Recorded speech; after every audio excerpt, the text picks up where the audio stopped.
Acknowledge me!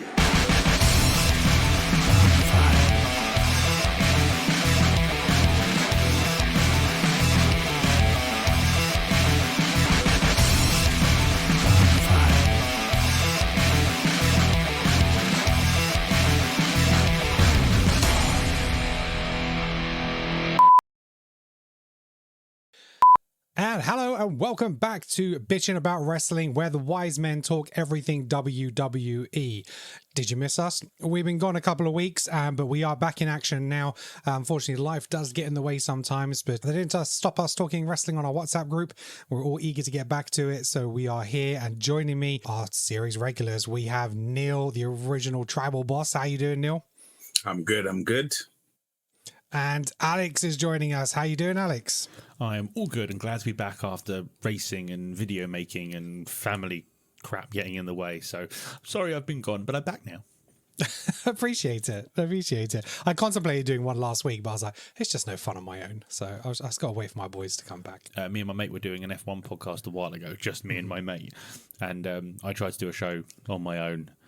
And with no one to bounce off, it's nigh on impossible. No, it's not great. It's not great. And I'm used to talking to you guys and not directly to our listeners.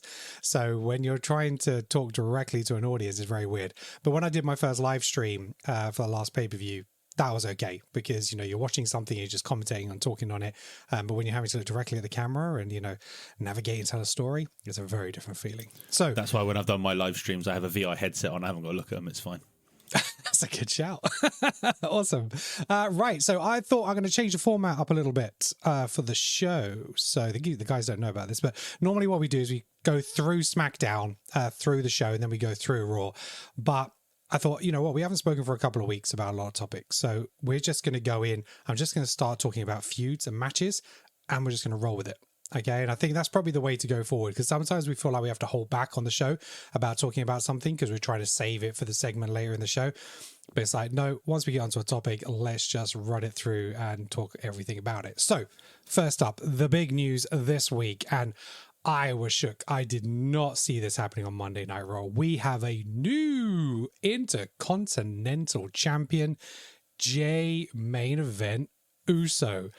Beating Bron Breakker on Raw this week in the main event. I did not see this happening. This wasn't on my bingo card. I retweeted one of my tweets from earlier last week where I was like, no way Bron's going to lose this. Jey is too early. He's going to win it at Mania. And that tweet did not age well. Gents, let me know what your thoughts are. Neil, Jey Uso, Intercontinental Champion. Was it the right time? Was it the right way it happened? I'm actually going to say yes. Ooh, okay. Because I think the whole nature of like the whole everything that's going on with the bloodline, it's really and truly, it's sort of like, it's like watching, I guess you would say, like whatever movie came before Avengers Infinity War. Mm-hmm. Like, you know, it's like you were watching this movie with full knowledge of, okay, I know that's next. And I think it's like everyone's waiting on the reforming of the original bloodline. Roman, the Usos, you're waiting on Jimmy's return. You're waiting on the Usos to be back together. You're waiting on the Usos and Roman to be back together. You're waiting on, like, is it going to be Sami Zayn who comes in to make it a 4-on-4? Mm-hmm. And this is just like an ultra treat along the way because we're still forgetting Jey is a solo star who's not even on the same brand as the rest of his family. I guess you could say it feels a little disappointing for Bron Breakker. Mm-hmm. He is going to be a multiple-time Intercontinental Champion. He is going to be a multiple-time champion of any caliber on any brand. Whereas I think really and truly, Jey kind of only has this period of time to win a solo championship before he is reinserted into teams and stables and stuff. So I think, yeah, just pull the trigger. And what better way to say, yeah, you have to tune in every week, than having this happen on a Raw. It's very rare that I disagree with pretty much everything you just said, except your last point, which is tune in or you're going to miss stuff.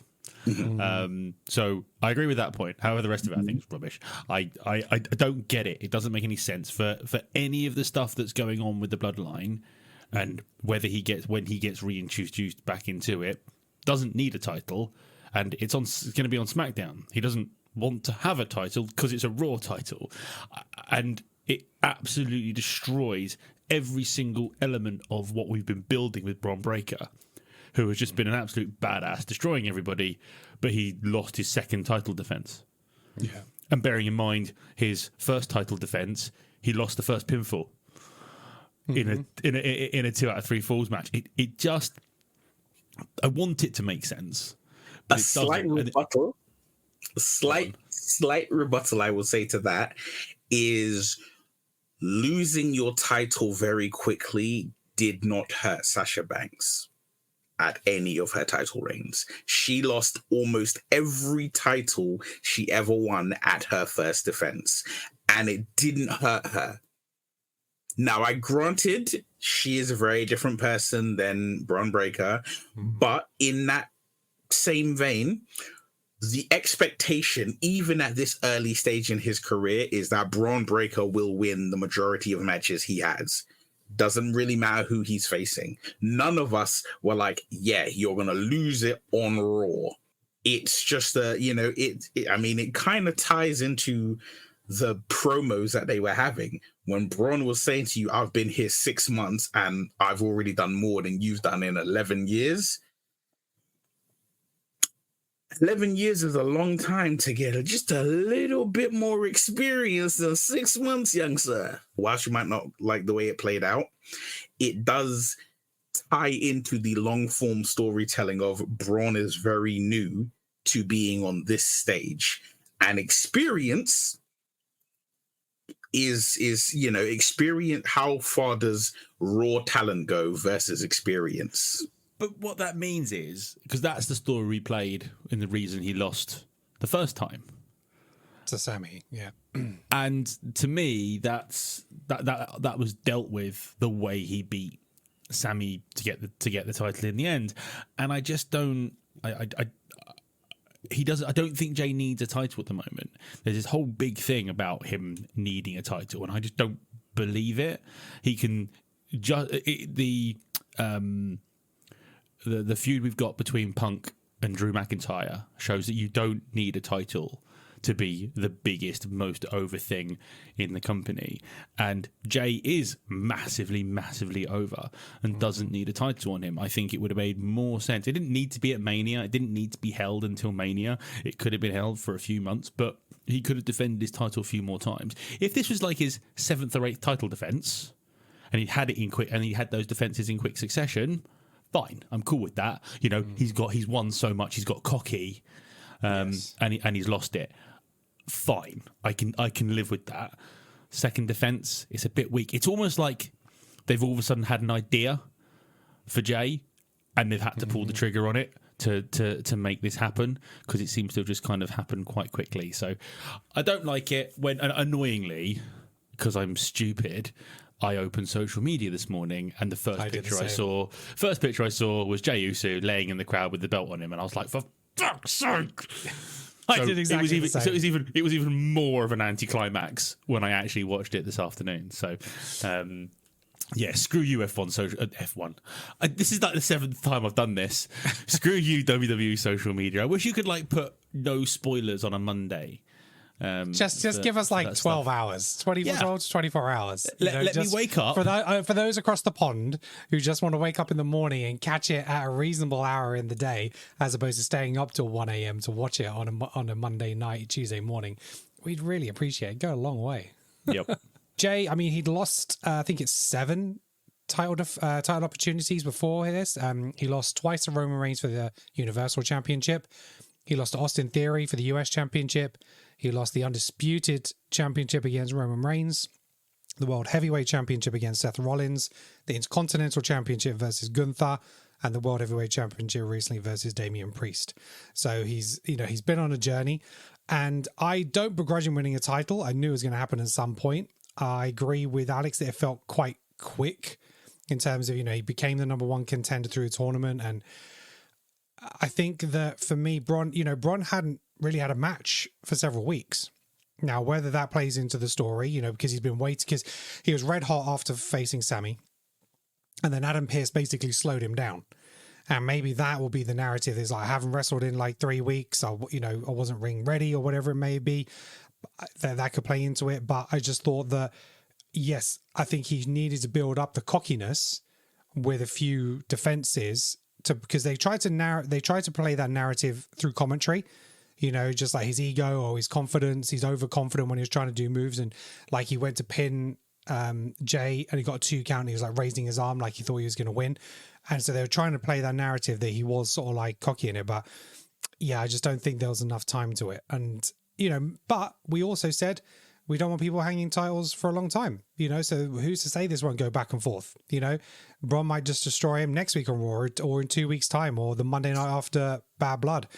There's still a spot open at Bad Blood. There could be another match there. There's nothing to say that this won't be a quick turnaround. Yeah. I also think maybe they tried to pull the trigger quicker with Jey Uso because I think they realized potentially they waited a little bit too long for LA Knight because they really dragged that out before they put a title on him. But also that it does feel like they have an idea going in towards the end of the year, which maybe obviously we don't see. But with LA Knight, they gave it to him at a pay-per-view when the spotlight was on him. I think they went for shock factor because nobody thought that Jey Uso was going to win the title on a random night of Raw. I would have been happy if he got screwed out of it by any of the various, like he could have got screwed out of it by the Judgment Day because he's pally with Priest and, I wouldn't have had an issue with that. And then he goes through a couple of the Judgment Day members while they kind of half pally with Bron. And then at the next pay-per-view or the one after Bad Blood, because I think the card at Bad Blood is full now, the one after Bad Blood, then Jey wins it after Bron's had a whole bunch of defenses. It just didn't sit right. It was just too soon. And it felt like a surprise for the sake of a surprise. And yeah, that's me anyway. If you don't tune in, you're going to miss out on the big moments. So and I also think that there is to keep in mind the next 3 pay-per-views are Bad Blood, which is going to be an amazing card, followed by a Saudi show, Crown Jewel, and War Games. Yeah. Something tells me Intercontinental Champion Jey Uso is going to have a tough time being Intercontinental Champion Jey Uso by the time we get to War Games. Yeah, I can see the bloodline screwing him out of his championship. And maybe that's what brings him back into the fold. It's like, you just couldn't leave me alone. I made it myself and then he had to come after me again. But we'll see. So SmackDown, it's now on the USA Network. We got a brand new looking SmackDown. It's a rebrand. It's a new song. How are we feeling about the rebrand, boys? Because I think it looks great. I love the logo. I love the S and the D logo. I love the tune, the intro. I love the graphics they're doing. They're fire each week in terms of the promos of the matches. I think it's win-win all around. Yeah, it just works, doesn't it? I need to change my. I need to change my background now. Yeah, which is really annoying because that was just I didn't make this Raw SmackDown thing. This is just the stock image. So I might have to actually go and make something now. Yeah, SmackDown's no longer on Fox. That's it. What about Raw moving to 2 hours? So from October 7th, Raw is moving to 2 hours. About bloody time. I don't. So much of that 3 hours is filled with adverts and really weird promos for stuff that we're not interested in. So it's a lot of recaps. You know what? I would agree with you. I would agree with you more, as in I do agree with you, but I would agree with you more if not for the fact that at this moment we're currently seeing WWE go into the cinematic era. Yes. And I imagine that 3 hours is a lovely amount of time to develop a lot of storylines. 2 hours, I think it might have been Rikishi who said it best. He said, with Raw being 2 hours, there's a lot of people who are now going to be fighting for that TV time. It is, because you feel like you're seeing the same people on SmackDown every week, and it will take something to get you into that card. But I think it's probably going to move back once it goes to Netflix. I think that's what the idea is. I think they're going to reduce it down to 2 hours in terms of prep time for Netflix. I can't see it staying that way. I can imagine it would stay at 2 hours, because I think now being on Netflix, like, I mean, I know in essence there is no difference regardless of Netflix, USA, wherever, but I think I can't see you catching a casual viewer with 3 hours of Raw on Netflix. Yeah, that's a fair point. You know, but also no adverts on Netflix. Yeah, that's so the thing. 2 hours you get more content in on Netflix. Well, that's true, because you're not going to have to recap after every ad break, which is a lot of what Raw is. I mean, they'll find a way to recap, because what is wrestling without a fucking recap every 5 minutes? I mean, I was watching today, there was 7 minutes between ad breaks. And the ad breaks are really weird. It's never like, here's 15 minutes, then a 3-minute ad. Here's 15 minutes. It's so weird. I don't understand it. It is. Insane. And that is there's American TV, isn't it? Yeah, and I think they're recapping stuff. They've recapped stuff from SmackDown this week as well, so it does eat into that time. But let's move on. Neil mentioned we're in the cinematic era, and I think nothing demonstrates that better than one of the best promos I've seen in professional wrestling with Roman Reigns and Cody Rhodes at the Georgia Tech Arena. That was cinema. I absolutely loved this segment. It took it out of the arena. It felt grand. It felt important. It put these two right at the top of WWE, and the delivery from both of them, the camera shots, the lighting, and the story and why they're in that arena and what it meant. Roman Reigns talking about his football career, how he bled on that field. This is my field. This is my stadium. This is my city. And Cody Rhodes is like, my family's bled in, this arena here, this arena here. This place is my home. And the callbacks to before, where Cody said, you're going to be a chief without a tribe, and all this stuff. It was just fantastic. Alex, thoughts on the video promo? I really liked it. It was really good. I think it really showed that Roman will definitely end up off in acting. Roman's performance. I'm not saying Cody's performance was bad.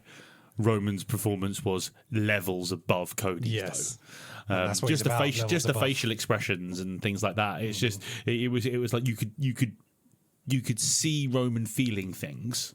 Yeah, and Cody was reading the script. Yeah, you're in my way. You're in my way in life. That was brilliant. I loved that. Funnily enough, I'm glad they re-showed it on Raw, because I wanted to have another watch of it, because obviously watching things on a Saturday morning in my house is difficult, and I remember thinking, I've seen all the pomp and circumstance about this, and everyone's thinking it's the best thing ever, and I remember not feeling that way about it, but then watching it again today, I'm like, oh, okay, this was very, very, very, very good. However, the Cody line of 7 cars, subtle. That made me laugh. I like that, but I can imagine that Neil is chomping at the bit, because this is very much your wheelhouse. So go on, Neil. Listen, all I'm saying to you is that if I ever had or ever have the opportunity to work for WWE, expect this every week. Right? I mean, it's just like, as you saying, it's Roman definitely has been getting whoever was, I want to say, The Rock's like second or third acting coach is definitely Roman's current acting coach, because just again, like you said, the little nuances, those tiny little nuances, where he's like, it's not even just on that promo. because it's things like when he was coming to the ring, and like, you know, we've shared pictures and videos of it in the group chat of like Roman coming in the ring the exact way he always does, and then just glancing in a certain direction where Paul Heyman would be standing, and he's not there, and he's pointing out, he's like, they took my they took my bloodline, they took my Ufala, they took Jimmy, and he's just like, Wisemen. They took these things, and it was like, for Roman, the essence of Roman's one is, I don't know how much more I can take before I kill everyone.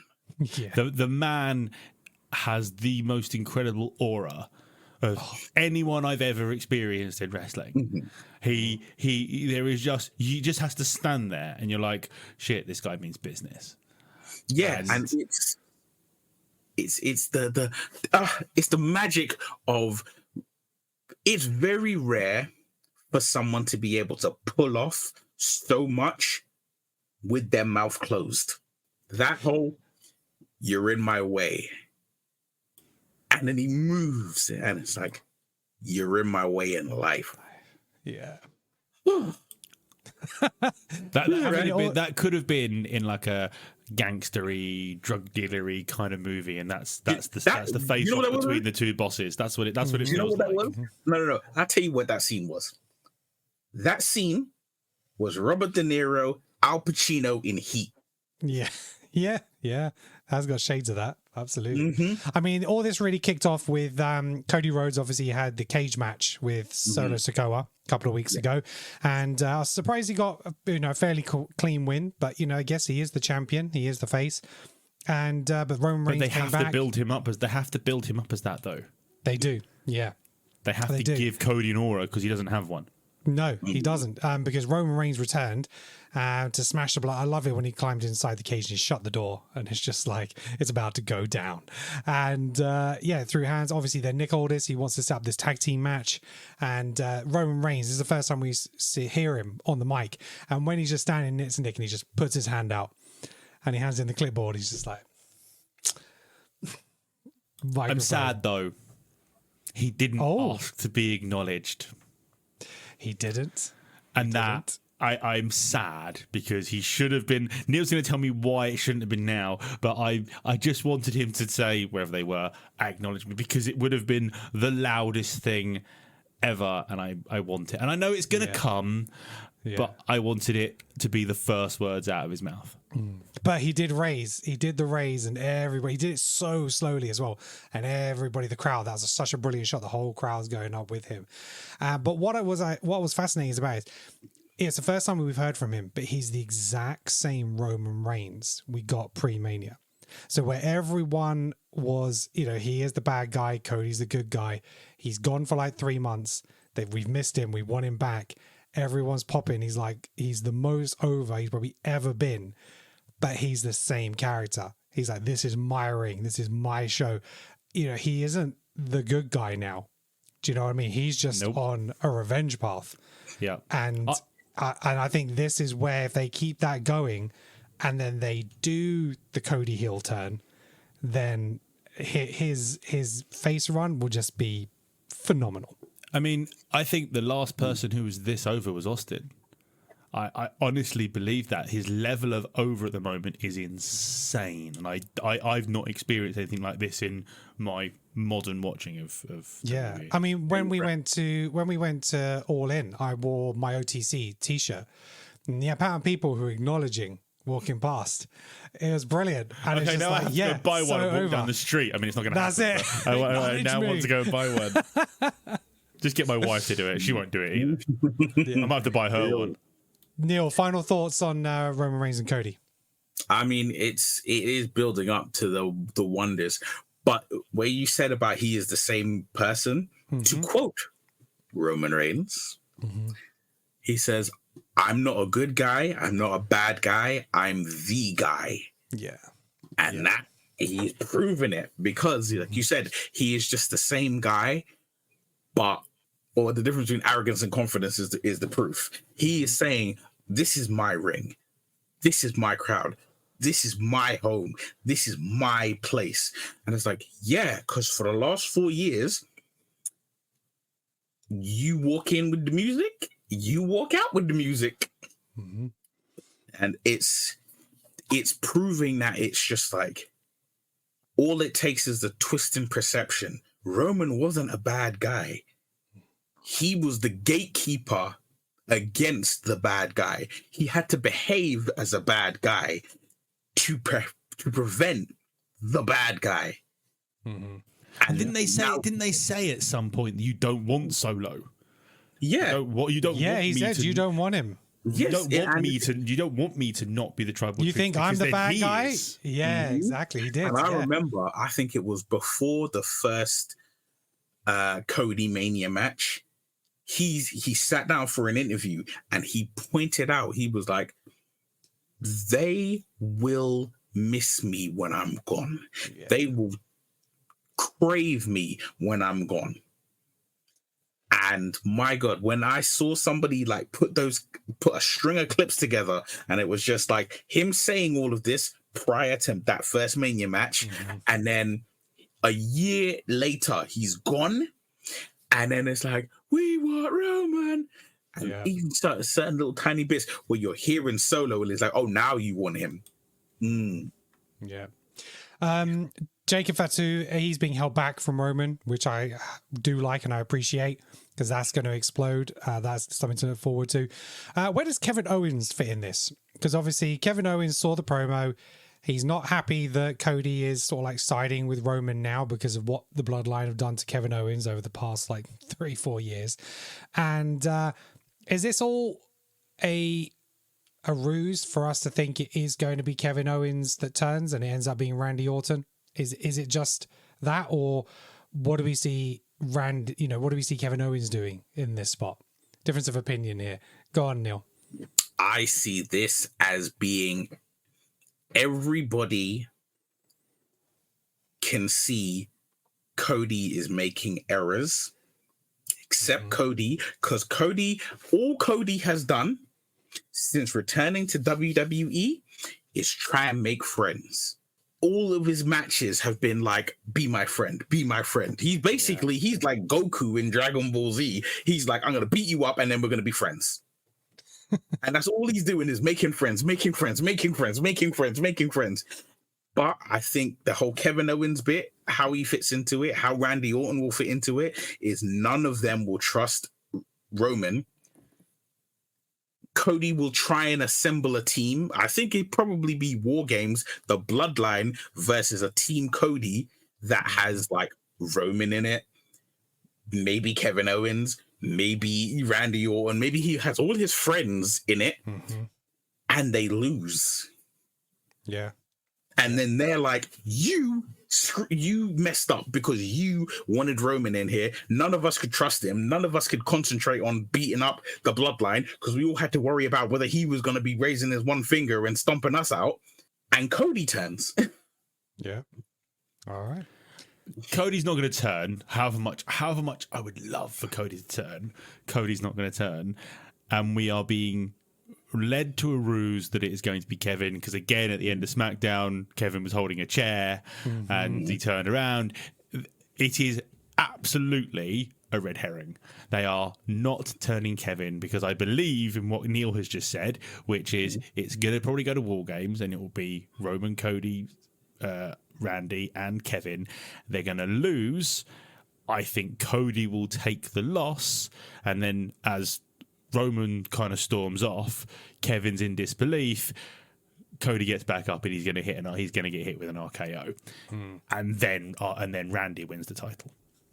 That's the way I want it to go, because I think none of the Bloodline are going to beat Cody for this title. I just don't think they want to put the title on anyone in the Bloodline, so it has to go in a different direction. So after War Games, it can be Roman's going to be like, right, okay, well, I'm going to have to do this on my own because screw these guys because they're useless. And then he'll bring back Jimmy, and then he'll bring back Jey. And then they can go off and do their thing. And that is how you split Cody and Roman from this thing, because I don't see how it's gonna work, because I don't want Roman Cody 3. I don't want it. I have no interest in it. So, but I have a lot of interest in Randy and Cody. A lot of interest in that. Okay. One other thing to throw into the mix, depending on how his injury status is, Seth Rollins could come back and be involved in this War Games, because obviously he was involved in the Cody and Roman business at WrestleMania. So there's nothing to say he wouldn't join Team Cody again. We got assaulted at a baseball game, didn't he? Yes, he got thrown onto the field at a baseball game. He didn't look very injured, so maybe it's not too long before he comes back. I mean, when you've got, like, the guy who threw him into the ring or threw him onto the field is a DLC character in WWE. And he's Pat McAfee's friend. Like, yes. I think a lot of people forget Pat McAfee is the guy sitting in the back, like, ha ha ha. Yes, 100%. So I was like, I miss Pat. Yeah. I really miss Pat. Joe is getting better. Yes. It does feel like he's being fed stuff, which is fine because he's new. But he kind of overreacts to some things and underreacts to other things. Yeah, that's what I found. He's very straight-laced on some, and others he's not, and it's not the right balance. And sometimes it doesn't feel like Wade knows where to go with it. He doesn't get the psychology. Yeah, he just he's calling it play by play as he would do an actual sport, and he's not calling it as a story. But he knows all the moves. Yeah, he does know all the moves. Whether he's being fed that information or not, I don't know. But I think he's learning. He's learning. He's definitely learning. Well. He's not. He's definitely way better than he was night one, and this is only his third week. I think so, yeah. So I don't want to criticize too much, but he's definitely getting better, and him and Wade are starting to work better together, and he's trying to be the babyface commentator because he's holding up the yeet signs and all that kind of stuff. He'll get there. It's just he needs to understand the psychology a bit more. So still giving him time, but I still miss Pat. Yeah. Let's move on to Braun Strowman and Big Bronson Reed. What a feud this has turned into. Let's take it back probably 2 weeks now, not this week, last week. They were due to have a match. The bell didn't even ring. Strowman threw Reed into the turnbuckle and it imploded. Then it went to the outside and Reed threw a fan at Strowman like a javelin, which was incredible. Strowman then plowed Reed through the barricade. That one barricade now is like most shows, it gets dusted for the timekeeper area. Then the fight went backstage. They're throwing each other into tables. And then Strowman drilled Reed through the bloody wall. And it was just absolutely incredible. It was one of the best brawl backstage segments I've seen in a long time. And they're at it again this week. We just saw a glimpse of them. They flashed past Liv and Dom as they were coming to the arena, right into this merchandise stand. Last monster standing match next week on Raw. I think a great promo video, sort of like Godzilla Kong style, with Bronson coming out of the water with a tsunami and then Strowman in the city. Really well done. Alex, tell me your thoughts about this feud and what's been going on with these two. It's been immense, right? It just takes me back to like the Big Show Kane fights that you used to get, because those two used to beat the crap out of each other everywhere. I think I mentioned this in one of our groups. There was a WrestleMania, I think, with Raven as well, where they had a Falls Count Anywhere ball. Raven got lobbed through a glass window and that kind of stuff, and it's just perfect. It's just another thing to sort of, monotony is the wrong word, but it just breaks up the flow of a normal wrestling event with this absolute madness. And then obviously this week they killed like 17,000 security guards, which is awesome. Double choke slams, multiple. He did a double tsunami on two guys on the floor. That looked really uncomfortable. And no, I love it. And I'm so happy they're doing a Falls Count anyway, a last man standing match, because that is the perfect match for what they've 100%. Been doing. You know, if we were having a gimmick, because I think this is the time of year we would have the Hell in a Cell pay-per-view. Yes. And they would just make it a Hell in a Cell match. But I don't think but that doesn't fit with what they're doing. What fits with what they're doing. Yeah. Exactly. What fits with what they're doing is you stay down. Yes. perfect. Can't wait. Going to be amazing. Yeah, I mean, how you top a tsunami through a car, I don't know, but I cannot wait to see it. Neil, thoughts on the feud? Finally, WWE is giving me what I love. Kaiju versus kaiju. Monstrosity. Just beating the... I don't need to see, you know, the shining wizards. I don't need to see the pedigree and the Panama sunrise, and I don't need to see all of that. Just give me big meaty men slapping meat. These monsters just slamming into each other at full speed. And this is absolutely the best, like, monster v monster matchup that WWE has ever put on. Yeah. I remember when they were putting on like Bobby Lashley versus Bron, and like they smashed through the entrance stage, and it was like, I was like, oh, that's pretty good. But it was like they didn't have the accuracy of it worked out between, okay, you're both big, you're both strong, but you both have different levels of ability. Because, you know, it's sort of like as monumentally strong as he always appears. Bronson Reed is just waiting for that moment to hit you with that tsunami, and he's shown he's willing to tsunami you from anywhere. Yeah. But Braun is just like, I've been the monster. We all remember, you know, when he lifted the ambulance and dropped it with Roman on the inside, and, you know, some of the other crazy shit that they've had him do. But it's just like good old-fashioned brawl. This match should open Bad Blood. I mean, look, they might both just take each other out, and it's a double count out. I don't know. I mean, because last man standing, you normally have to count to 10, right? Yeah, it's a 10 count. So unless they both take each other out and it's a both 10 count, and they have to go again in some kind of other match, who knows? Because this is Raw's version of Carmelo Hayes and Andrade. This could keep going. Yeah. It just depends on, you know, how far they're willing to take it, basically. But yeah, absolutely crazy stuff. Can you imagine if they pull a Sheamus and Cesaro and then just have those two win the tag titles? What a tag team! The new superpowers. No, It might- not superpowers. What was Earthquake and Typhoon? What were they the natural called? disasters. The natural disasters. Yeah, no, you just call them the kaijus. Yeah, the monsters. Yeah, just the monsters. And yeah, they could dominate. I mean, it could happen. They could have this respect thing at the end of it, the fact that they completely trashed each other. But I don't think that's the character unless they're going for Bronson Reed. So I'd imagine he's going to come out on top, and then he can just smash Jey Uso. So there we go. Right, let's talk about Gunther and Sami Zayn. Gunther, his heel work is just getting better and better and better. The way he came out and said, do you know who my favorite superstar is? You know, and it's like Goldberg to Bret Hart. That was some We haven't talked about that yet, have we? No, we have not. Have we not talked about this? Oh my God, we have to talk about this. That was the best thing ever. Amazing cold shit. Everyone thought it was going to be Shawn Michaels. Come on. When he said, you're my number 2, but my favorite, I was like, yeah, Shawn Michaels. But the fact they brought out Bill Goldberg, that was amazing. And just the way he keeps cutting Sammy down. This week on Raw, he came out in the trunks saying, you want this match? You want this match? Nah, it's not going to happen. And he just keeps baiting him and just saying no. And that is just brilliant, brilliant championship heel work. He hasn't wrestled again in a few weeks. He doesn't need to.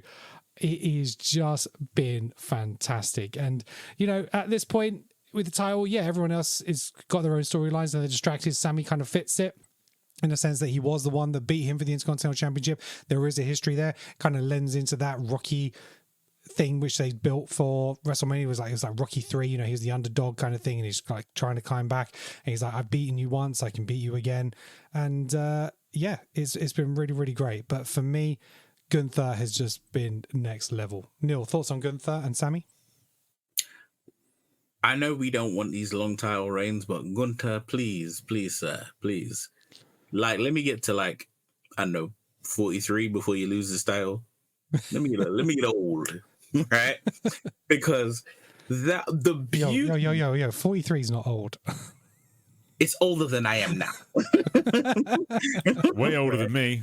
Yeah. I'm like, I'm 43. Thanks. We know. Cheers. Carry on. I need, you know what? I need Gunter. This, do you know why is the beauty of just being able to say no, of knowing I'm just denying you this thing you want. There's no impassioned speech you can give me. There's no like, oh, you're gonna goad me into facing you. Obviously, part of it they've shown. Part of it is a little bit of uncertainty on Gunter's part, but the beauty of just coming to the ring and just being like, "You won this." No, It's simple but brilliant. yeah.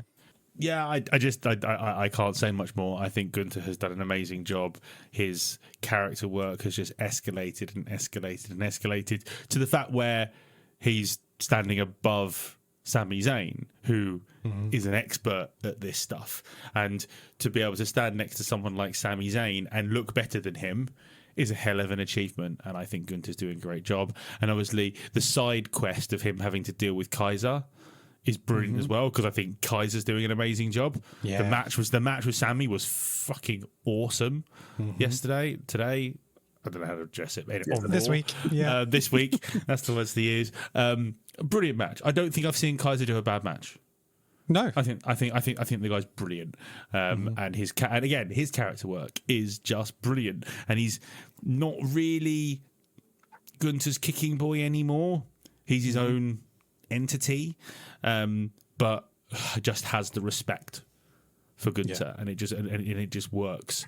It works well, a bit like my tribal chief, that kind of stuff. So, no, I'm loving it, and it will obviously culminate in a match with Sami, and he'll annihilate Sami. Yeah, that's how I feel. Right, CM Punk and Drew McIntyre. It's all going to end in Hell in a Cell. They've each cut a promo over the last 2 weeks. So Drew cut one this week and CM Punk the week before. It's serious business now. It's intense. There's no more games. There's no more smiles. There's no more laughing on either side. We had Happy Drew for a while. But even here, he's now like, I don't want to be in that cell. But it is what it is. We're at where we're at. And it's felt real. I mean, like even CM Punk was saying, he was saying that his sisters didn't want him to do it, his wife didn't want him to do it, but he's like, you have to kill me. It's like a little deep, but okay. But that's the way he cut. And I thought he cut a really great promo last week. And then Drew again just kept it simple this week, kind of repeated what Drew said, and he's like, yeah, I feel exactly the same, and I'm going to destroy you. I'm going to make you bleed, and. Yeah, that's all we need. We don't actually need them face to face even before Hell in a Cell. And to be honest, I'd actually rather keep them apart at this point and just let it build like this, and then just put them in the cage together and just let them finish it. Any thoughts from you guys on Punk and McIntyre? Yeah, I just think it's the best thing in wrestling at the moment. Just plain and simple. It's sorry about that. It is the best thing that is currently going on at the moment. They are both playing this character work brilliantly. I mean, the shift in Drew is incredible. The way he has gone from cocky arrogance to laughy, jokey, happy to super duper serious. This is serious stuff now. Nobody wants me in this thing. I left parts of myself broke last times I was in there, and they still haven't rebuilt themselves. And and again, it didn't have to be a Hell in a Cell match because it's a Hell in a Cell pay-per-view. It was Hell in a Cell because Hell in a Cell is the correct place to end this feud. It's the right thing to do. And I mean, I think we said this ages ago. It's going to end in a Hell in a Cell match, and it's going to be crazy. And the only shame is because it's not for a title, it's not going to be the main event. Yeah. When I think it could easily be the main event. It does. I think it's got the gravitas, this feud. I think it's a better feud than either of the title matches at the moment. Well, so for me, it could easily be the main event. At the moment, Gunther and Sami isn't confirmed for the pay-per-view. There's 4 matches confirmed. We've got Cody and Roman versus the Bloodline. We've got Rhea and Liv. We've got Damian and Finn. and then we got Punk and Drew. So out of those, Punk and Drew could easily close it out. And it just depends if we're going to get another match. No, we've got Nia and whoever wins on SmackDown. Yeah, but I don't think that's going to close the show out. So no, definitely not. But I'm just saying that's the other matches on the card. Yeah, but I'd imagine it's going to be Cody Roman closing out the show, even though it's not for a title. I think that's where it's going to go. I think even if Gunther has a title match, I don't think it'll close the show out. Damian Priest and Rhea Ripley and the Judgment Day feud. Obviously, that has been cooking over several weeks. I have really enjoyed Liv and Dom and Rhea, but I felt like the narrative is repeating itself each week now a little bit. I definitely felt this week that, I took everything from you. It's like, yeah, we know that. That's fine. But we're not cooling moving off. on past it. Yeah, it is. It hasn't had that fight. I mean, the crowd are really behind Rhea Ripley and stuff like that. And, Damian is still really over. Yeah, and that is what's carrying this feud. But I don't know. I just think it needs something else. And I don't quite know what it is. It's going to be over because Damian's going to win, Rhea's going to win, and that'll be it. And that'll be done. I think they've waited a pay-per-view too long for it. So I think it's just a case of it's starting to lose a bit of steam because it's getting to the end of the story. They maybe went a bit hot, a bit quick, and So I think what will happen is we'll have an end to the story, and then they'll all go off and do different things, and the Judgment Day will go terrorize somebody else, probably the Latino World Order. Yes. See, I'm not sure how it's going to go. Obviously, we're not going into predictions at this point, but obviously the last pay-per-view, Damian and Rhea came out on top because they had a tag match. And for them to just lose a couple of, get a couple of beatdowns on the midweek shows to then win again on another pay-per-view, I'm not necessarily convinced. I'm not sure it is going to go that way. As I said, them winning at that pay-per-view was an error. Yeah, I agree. I always thought they should have lost that. So, well, I'll see. Neil, thoughts on Priest and Rhea and the Judgment Day? I think that this feud ends at Bad Blood. What I imagine is going to take place is Finn. I mean, I know we're not talking about predictions, but Finn is going to lose. Mm-hmm. Finn loses his match just so Damian can end his feud on a high and go off. Mm-hmm. But what I think is I'm leaning towards Liv winning. Liv would win if it sets up her next opponent. Mm-hmm. And I imagine her next opponent would be somebody the like of like Charlotte, like a returning Charlotte Flair would be like her opponent, and that's how you bring it in. Like she's winning, she's celebrating, you hear Charlotte's music kick in, right? Oh, yeah, unless Charlotte comes back to take on Rhea because Rhea's the one who beat her at the WrestleMania for her championship. That is true. So she could be that distraction to keep the title on Liv, but have someone for Rhea as a different focus. Yeah, I suppose. Because the problem is if Rhea wins and becomes champion again, I know, obviously, considering what we spoke about at the very beginning of this episode, I do not see Rhea winning and then losing her first title defense. Mm-hmm. No. So I see if Rhea wins, the feud has to keep going, or you just start basically throwing people at her to just run through for a couple of months. Yeah. Okay. Whereas if she loses, she doesn't necessarily lose the popularity and the heat as long as you pull off certain things first. Like, okay, Dom's going to be dangling in the shark cage. Have Dom escape the cage and interfere in the match. Have Rhea hit him with that riptide, and then it's like, finally, Dom is out cold. And then, even if Rhea loses, it's like, I got the satisfying moment of Rhea Ripley beating Dom. She gave him the riptide. She, that's her finisher. That's how she finishes that.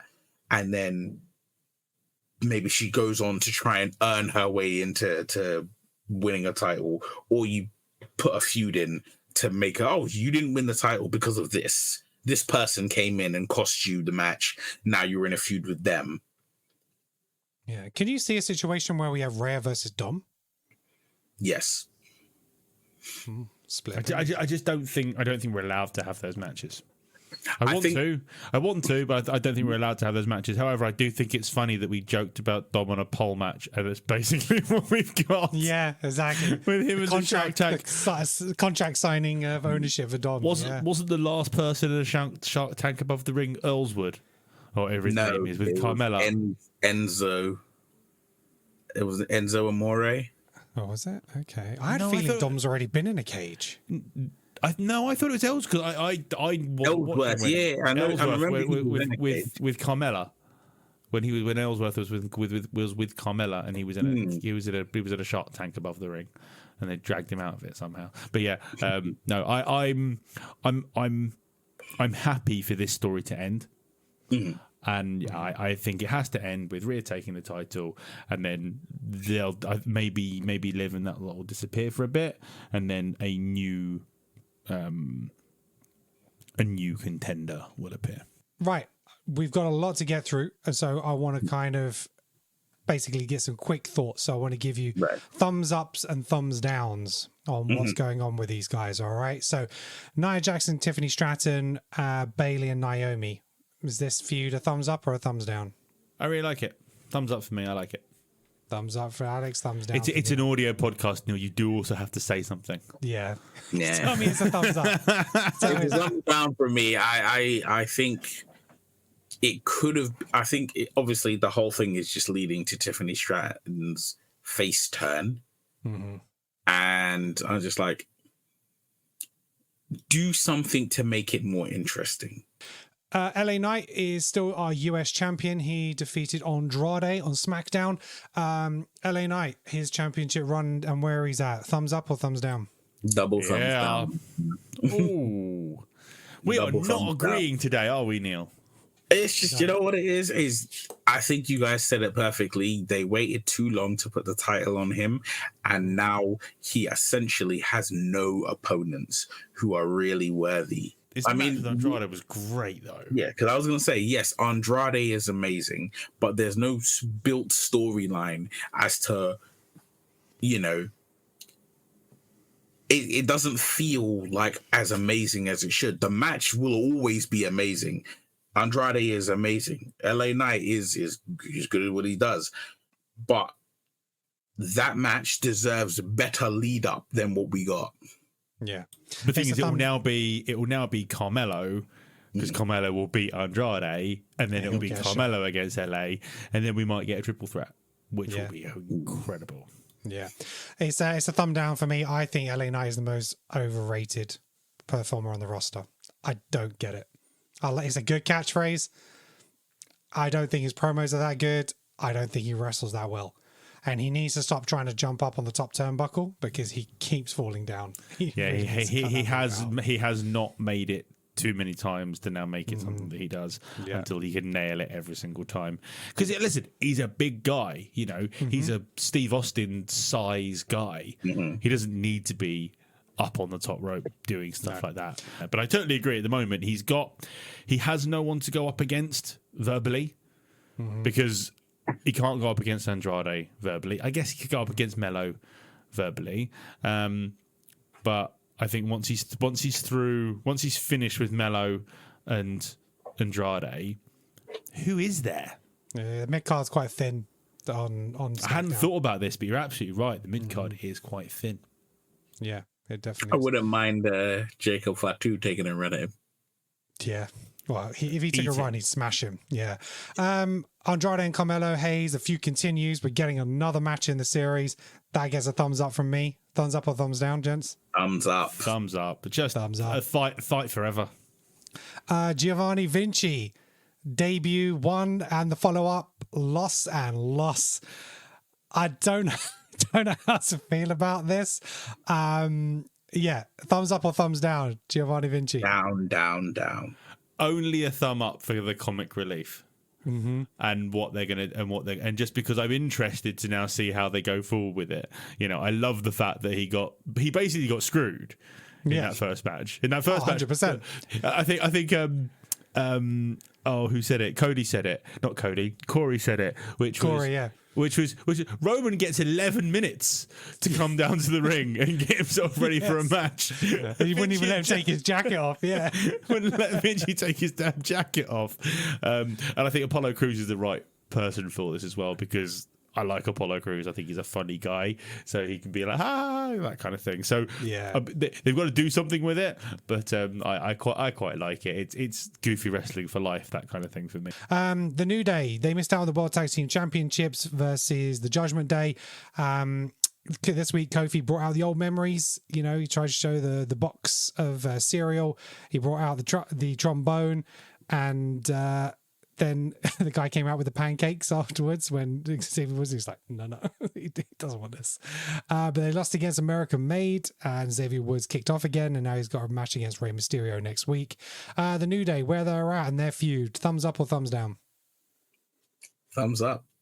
Thumbs up. I am very interested where this goes. I mean, I think Xavier's giving us clues wearing all black when Kofi's all in bright green.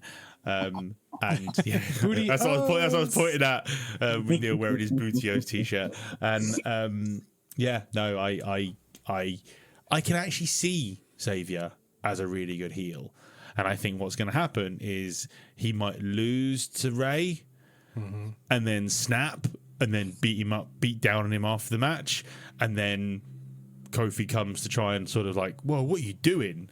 You can't do this, and then that's when it all turns to shit, and we lose the New Day. Yeah, that's the only thing that'll get a thumbs down for me, is I don't want to lose the New Day. I like the New Day. Yeah, I put a tweet out last week when they were going for the tag championships, and I said, "Is this the week where Xavier Woods turns heel?" And somebody replied and said, "It's cute you think it's going to be Woods that turns heel." I'm like, you know what? If it's Kofi, I'm not going to be upset, because we've spoken about this as well, because the lead up is it's Xavier that's getting angry. It's Xavier with the discontent.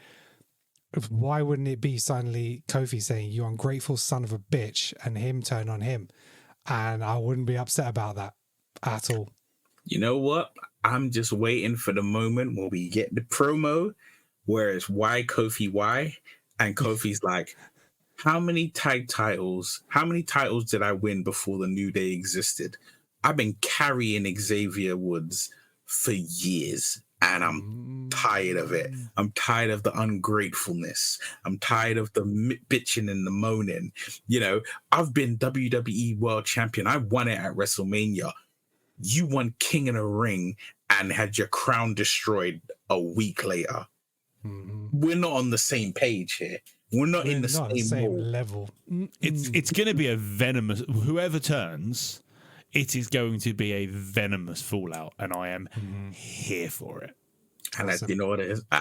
Again, it's who, you know, it's like, remember, I sat on your shoulders, which is my rightful place. And then they show that picture of Xavier crying, holding Kofi up at Mania. And it was like, you should have tears of joys to be able to hoist me on your shoulders. You don't deserve to be, come on.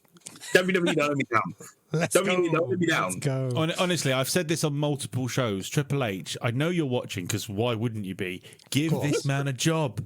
Honestly, he would make WWE even better than it currently is. Give Neil a job. Facts. Absolute facts. Pete Dunne and Sheamus feud. Thumbs up or thumbs down? Where are we at with this?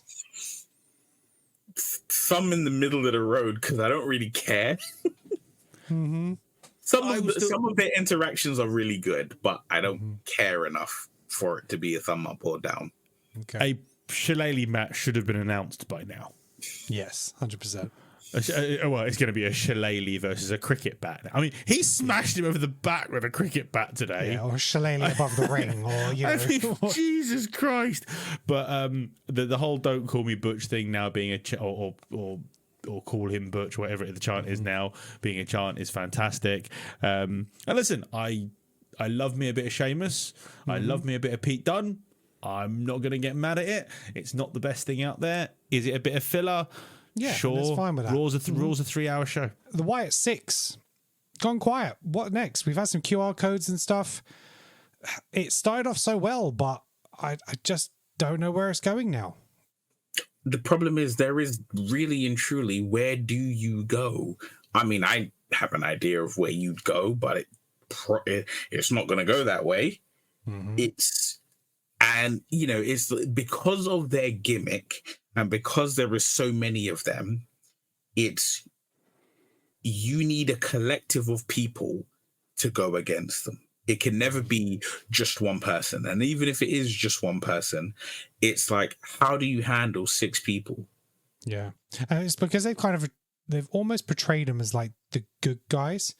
Yeah. So you can't have them going after other good guys. It just wouldn't feel right until they get to properly turn them all heel. Mm-hmm. So it's a really tricky situation.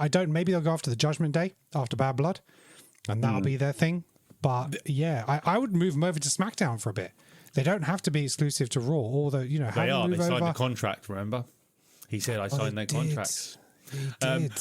I had this worry about Wyatt 6, which was they get their first massive impact, then they do their first feud, and then what do? And, but the thing is they can, there's I haven't looked at the latest barcode, but there is stuff going on. They've had a few of the things pop up during the show. They're little vignettes, but they're not proper vignettes. But you know what I mean. Yeah. They'll pick on somebody else. Maybe that's what happens after the Judgment Day finish with Rhea and Damien. Is they get that's a really good idea. Actually, they get taken on. They get taken on by the Wyatt 6. So maybe Alexa Bliss comes back, and that's the focus then for Liv. So please, okay. I love the idea of the Wyatt 6, but the problem with factions like that, they're very hard to book. Yeah, surely they should go up against Karrion Kross. Yeah, right? that would make sense. Who had a very weird pop up this week as well? Oh, yeah, with Miz. With the Miz, I mean, obviously, there's an angle to it that we'll get information on.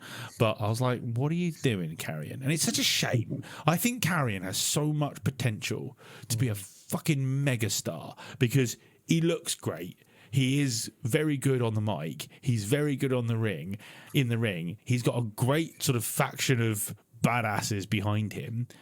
He should be a megastar because he was a megastar in NXT, and then they fumbled him when they brought him onto the main roster, and obviously then they got rid of him and now they brought him back, and I feel like he's being wasted, and I would love for more to be done with him. Okay. Anything else you guys want to talk about? Any other wrestlers? Any other feuds? Anything I haven't mentioned? No, I think we've covered, and I like this new format. Good. I think it's better than just running through the matches because then we'd get to. I mean, there is the women's tag team titles to talk about, which is Damage Control, which this week was Damage Control versus the Unholy Union, which again was a good match because I mean, look who's in it. It's going to be a good match, and I've been proven wrong that Isla Dawn and Alba Fire are an incredibly good tag team. They are. They're not just a good tag team, they're a very good tag team. But it's just a bit meh. And are Damage Control faces now? Yeah, I mean, the crowd are really behind them. But I think that's because people like Kairi Sane and Io Sky. And Io Sky. Yeah. I mean, because when Kairi Sane came back, she got a big pop. But it's a case of where's Asuka, and Dakota's obviously gone again. But yeah, and again, I just don't like Jade and Bianca as tag champs. I don't like it. Yeah. It's weird to me. Yeah, I don't like him as tag champs, and that I think putting the belts back on them was a big mistake. But I guess it's to build up to their feud for them to go off and then have their match. I forgot the Chelsea Green promo. Oh my Chelsea god! Green promo. Oh my god, that was amazing. I love Chelsea Green. Honestly, I think that where she's in the same element where Kevin Owens is a gift, she is a gift. and she has no problem making an absolute fool of herself. No. And she does it so brilliantly. So well. No. And so, so anyone who hasn't seen it, her and Michin. It's the build up to the Michin in a dumpster match. Are going to have a dumpster match, which came out of left field as well. And it just had her in like a dumpster place, taking the mick out of Michin and then trying to fight a raccoon. It's only the shit you get away with in WWE with a character like Chelsea Green. And I'm looking forward to, will that be Bad Blood? Surely that'd just be an episode of SmackDown. But it'll be on SmackDown. I think it's on SmackDown this week, actually. So I think it's coming this week. But yeah, look, as much as you have AAA cinema, you also have to have your B-roll cinema, all right? Your B-movies.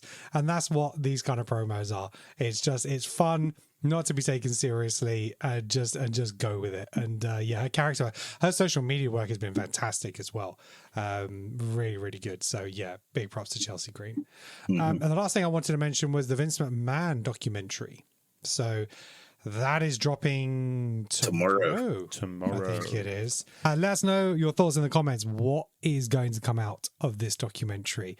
Are we going to get any real shocks? Yeah, I mean, so Vince put out a tweet to say that there's two sides to every story, and basically was having an affair, and that was pretty much it. The claimant who's Vince, who made all these claims against Vince, she came out and just said, yeah, he's a monster, and we stand by that. And this documentary will kind of show that. Rumor is it that Vince tried to buy the documentary back from Netflix after he saw it to try and protect it. And apparently there were some people from TKO involved in that, because it's not just him, it is WWE potentially as a brand. And a lot of people were probably interviewed as part of that documentary where it was probably quite pro Vince. And then obviously the narrative changed when the allegations were made. And I think there might be some superstars in there that are maybe not going to come out in the best light either. It all depends on how honest they were with their opinions and Vince before the allegations were made. I mean, what I have to say on that is this. Vince was a monster. But he was a monster to females. Yes. I mean, yes, there are probably a few men that he was a monster to as well, but he was predominantly a predator against females. Now, I imagine that really and truly somebody like Stone Cold Steve Austin, someone like The Rock, will probably have quite glowing reviews of what they have to say about him. I saw an interview with The Rock recently where he talked about how he got like his percentage up, how he earned like 15 million in 1 year. Right? Yeah, because of the conversations he had. Yeah, because of the conversation he had with Vince. And I'm like, you have that side of Vince. Now, if you only really got to experience that side of Vince, then you're not going to, like, what negative thing are you going to have to say about him? Yeah, I think John Cena's in that vein as well. John Cena, I think, has a very close relationship. He made some of these people's lives. Yeah, 100%. It's like even someone like Maven, for example. Yeah. If you watch any of Maven's content, he's got nothing bad to say about Vince, because he never really interacted with him that much, and when he did, he was good to him.